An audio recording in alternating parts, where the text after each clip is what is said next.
Good evening. I'm John Bailey.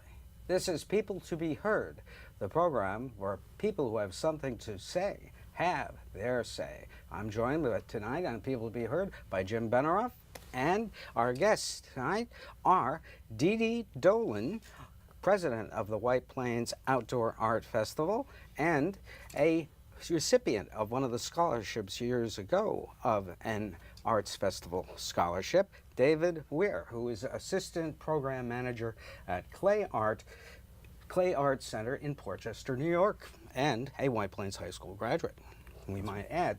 And first of all, welcome to the program. Thank you. Right. Happy to be here. Yes. Jim, you want to start things off? So how did you, are you an artist yourself? My art is in my past, and it was very particular. It's not drawing or painting or sculpting. I was in costume construction for theatrical costumes. So I would get the designs from the designers, I'd take the measurements of the actors and make the patterns and supervise the cutting and stitching and putting all together. Wow, that's so in a way it's related to sculpture, in a way it's related to engineering. So That's true. did you do anything for any Broadway shows, or? I did a couple of freelance, small jobs for some Broadway shows and off-Broadway shows. I worked for Paper Mill Playhouse in New Jersey for quite a while. I also worked for Syracuse Stage for quite a while. Right. So now you... And Purchase College. I shouldn't leave that out. Oh, definitely not. And how did you get involved with the Arts Festival? I actually started attending the festival simply because I live across the street.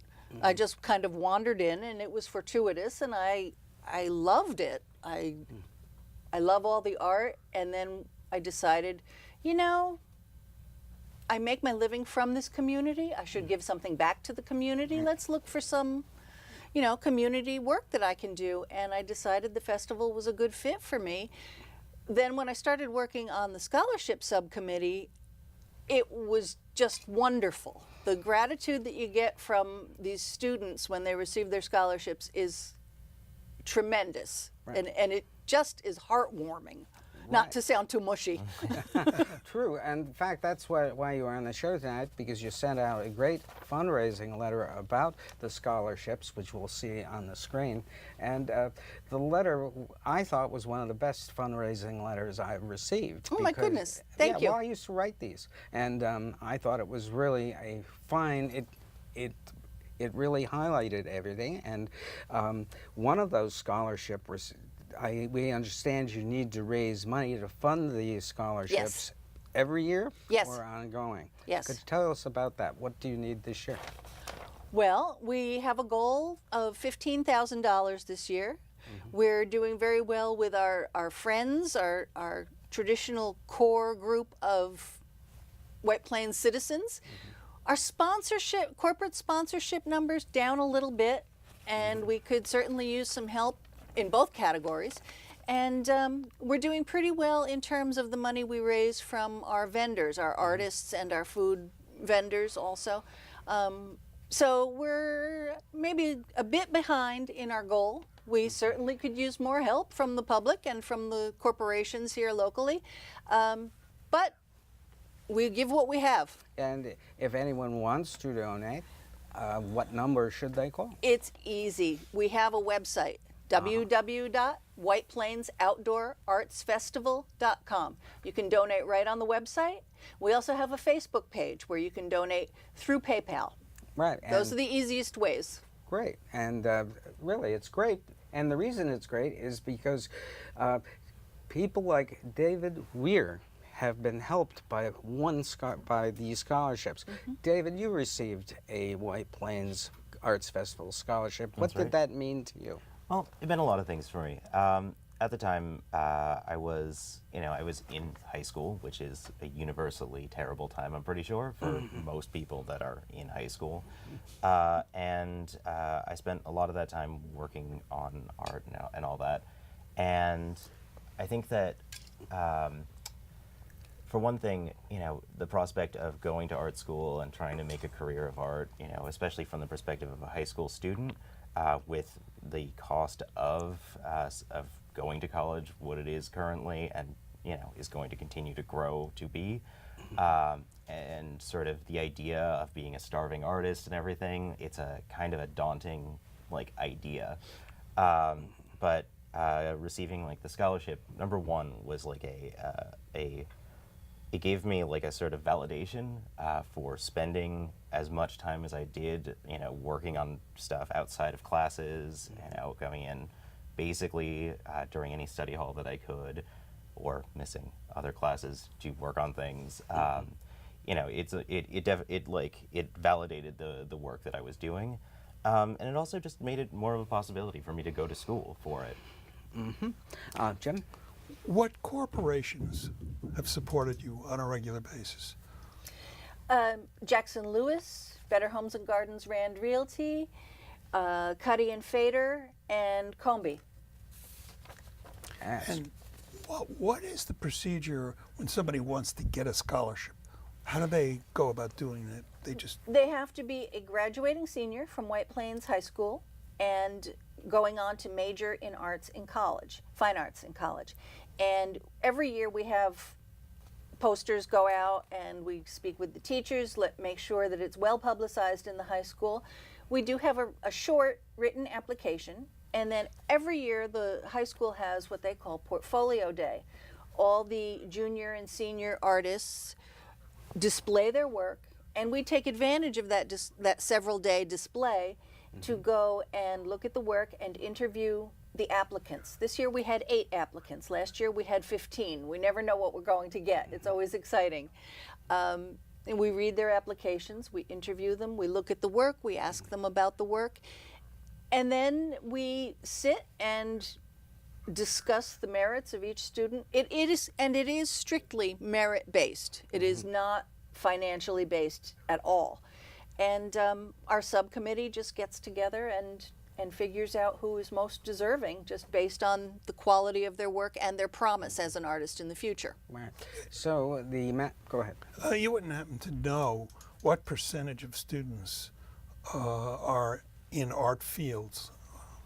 Do you, perhaps? I do not. I don't know the percentage. I know that we do have, a couple of years ago, when I first joined back up again with the Outdoor Arts Festival as a committee member, I put together a show of alumni, like scholarship winners from the past, for our 50th anniversary. It was our 50th, right? Yeah.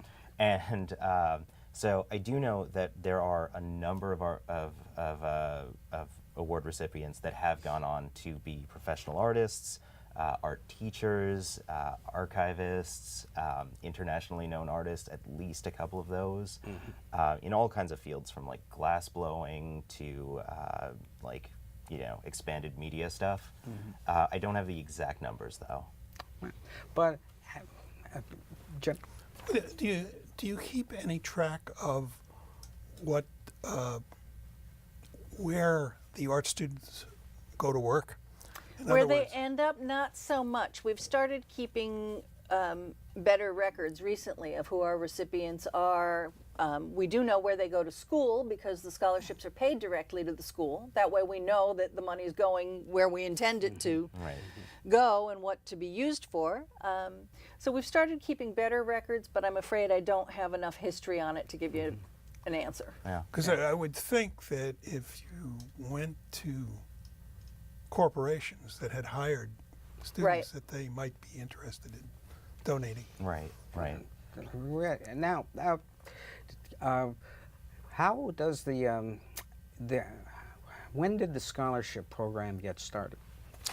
Well, this is going to be our 56th year, and we apparently didn't start with scholarships the very first year. It took 2 or 3 years to get going. This has been going on. So we've been giving scholarships for about 52 or 53 years. That's amazing. Yeah. And you were constantly fully self-funded on the scholarships, we which is why you're here. We're completely a volunteer group. Nobody takes a salary. We make money through our artist vendors and food vendors paying us rental fees for booth space. We take donations from individuals, from corporations. We this year are trying something new in that we're doing community sponsorship. For example, we're having a musical performance. We're still looking for a sponsor, somebody to pay them for their time so they don't have to donate their time. The group is called Ursaville, headed by Michael Hood. If anybody out there wants to support the musical arts, that would be a great way to do it. Sponsor them, pay them for their time. And they can do that on the website. Again, on the website, or call and leave a message on our number. The number is on the website. I'm afraid I don't remember it because it's a toll-free number. I think it's 866-210. That sounds familiar. 7137. That sounds very familiar. Thank you. I know. It helps when It's on the letter. But so let's talk about what we can expect the art festival this year, and we're going to show some slides of last year's. What is there anything spectacular that you'd like to talk about? Well, we don't have anything brand new, but we always have a lot of diversity among the artists, whether they're fiber arts or glass or metal or painting or photography. We have a little bit of everything. We do have a children's art workshop where I don't know what the project they're going to work on this year happens to be, but they always have a good time. You always see the kids running around afterwards with the little project that they've made. That is free to them, as is entrance to the festival, you should know. And we are having musical performances, as I said, from Ursaville on Saturday. And both days, the Bach to Rock School from Mamaroneck Music School is going to be performing. Yes, and that's June 3rd and 4th. Yes, it is. Yeah, June In 3rd and Tibbetts 4th. Park. Right. Jim? What on a day-to-day basis? What is your preparation for it? How do you put together the actual thing? What do you? Yeah. There are so many subcommittees. There are so many different responsibilities that I don't even have a grasp on all of them, because some of the people have been doing this for quite a while and they know their roles so well. And I have to say, it's time that the committee needs to reach out to the community and have some more members, because we are having, unfortunately, a few resignations this year. People who've just been doing it for 30 years and have given their hearts and souls, but it's now, time for them to take a step back. So we are always looking for volunteers. You can also contact us about that on the website. Yeah. You were mentioning before we went on the program that you're particularly interested in persons who are experts in finance. Yes, we need a new treasurer. We need someone to head our fundraising subcommittee. We need a new secretary, but we are looking for volunteers with all backgrounds. Everybody can help in some capacity. Right. And Jim? I wanted to ask something about the work, and I'm trying to think of what I was going to say.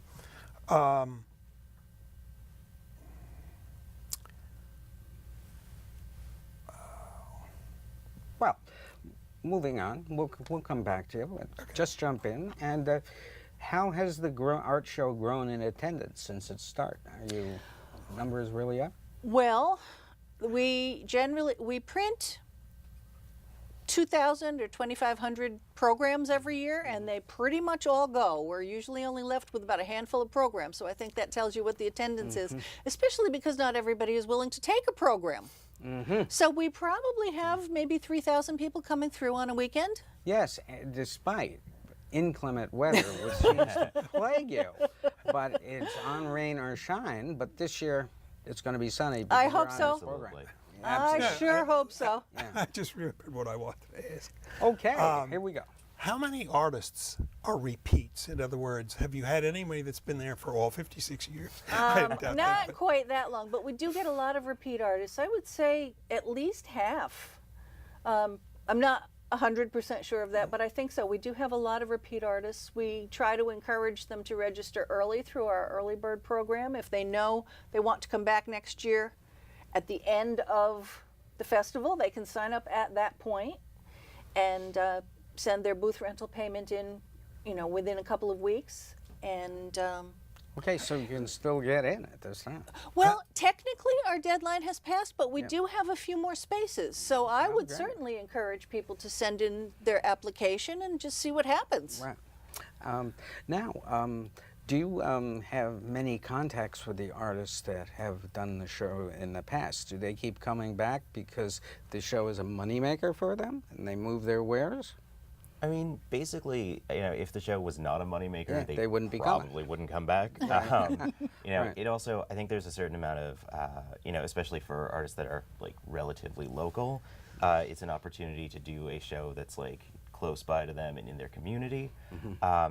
Also, from what I understand, we try to make things as comfortable for the artists as possible. We provide them with food, with like basic food and coffee and stuff like that. So we try to create like as positive environment as possible. They like the show. Exactly. It's good experience for them. Yeah. Yes. And do you feel that the show is growing in the artists coming and wanting to get in to the show?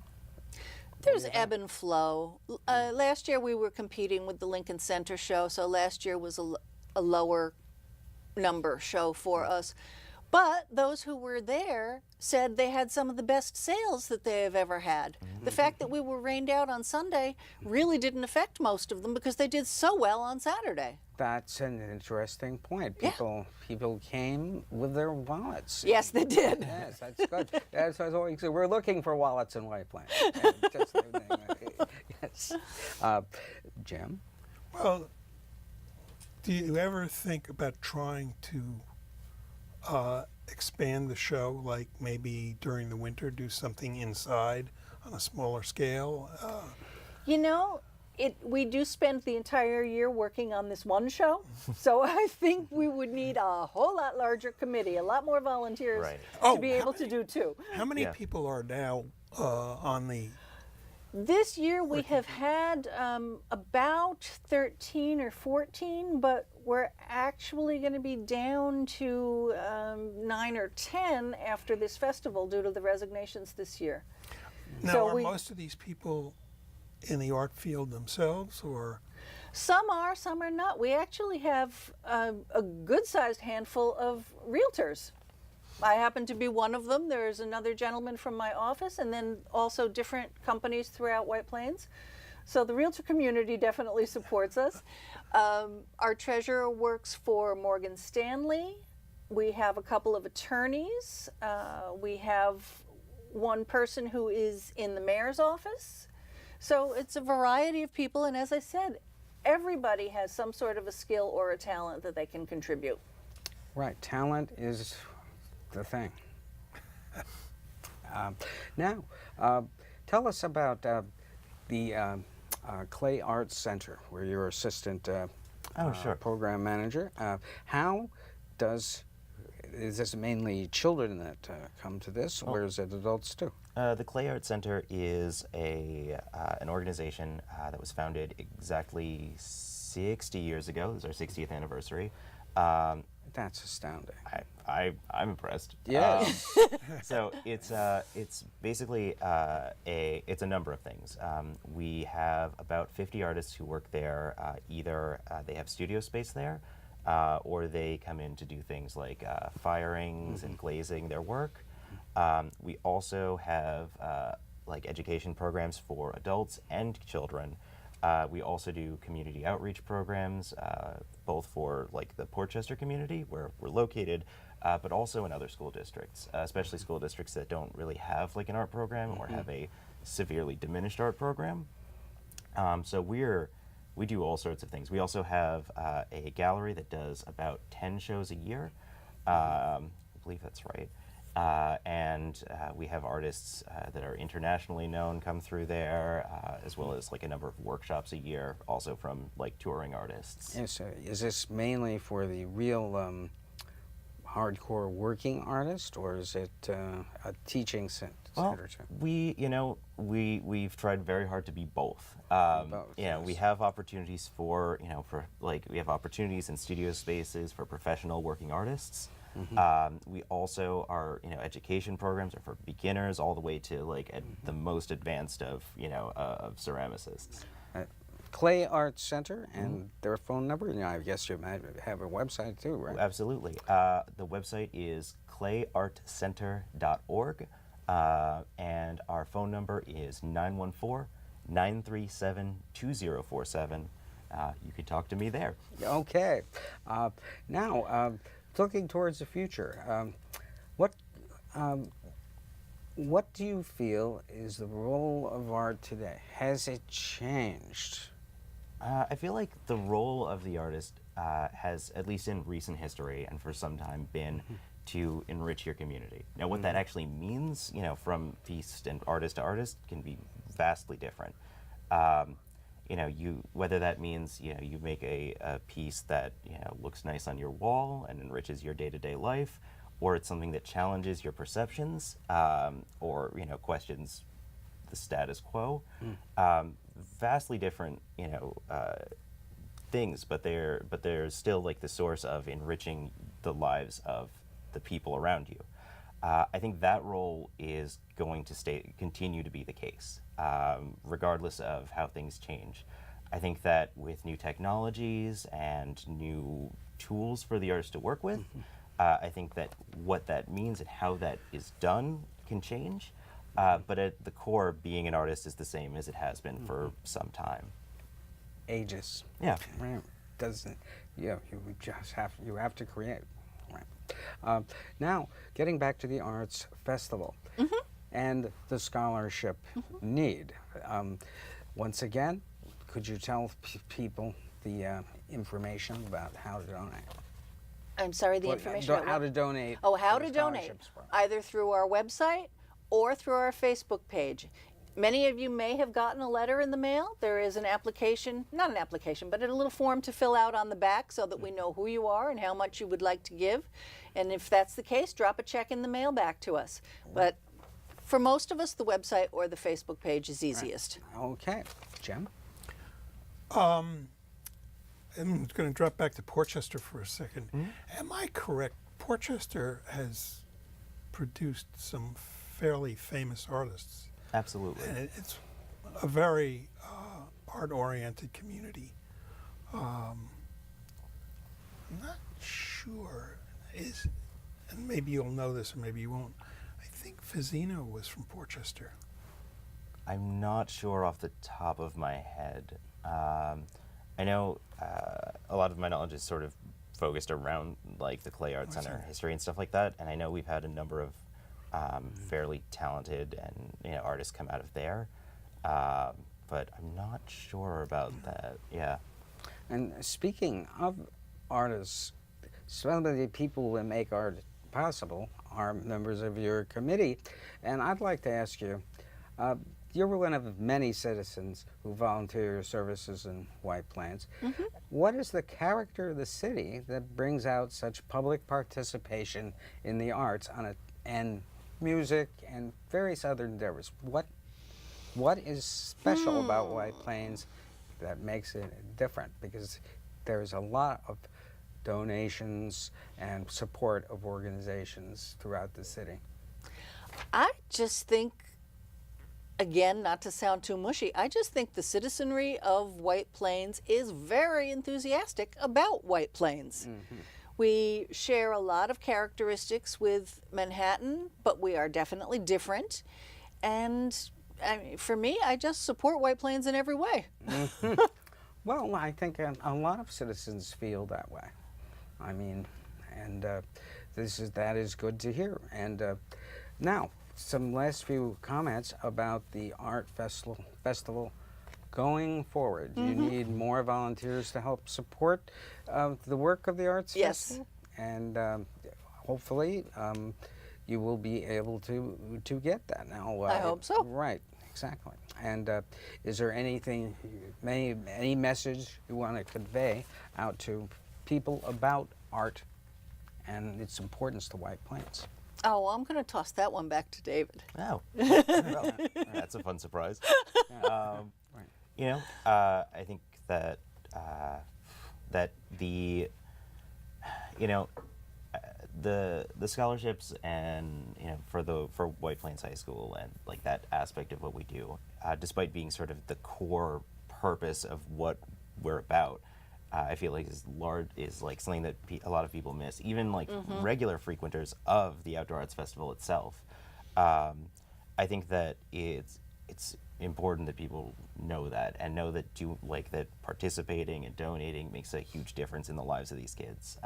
You know, seeing them, you know, the last several years that I've been here is why I keep doing it. You know, is why I came back after I graduated and everything. It's the reason why I'm still a part of the Outdoor Arts Festival now. So you know, I think that's very important.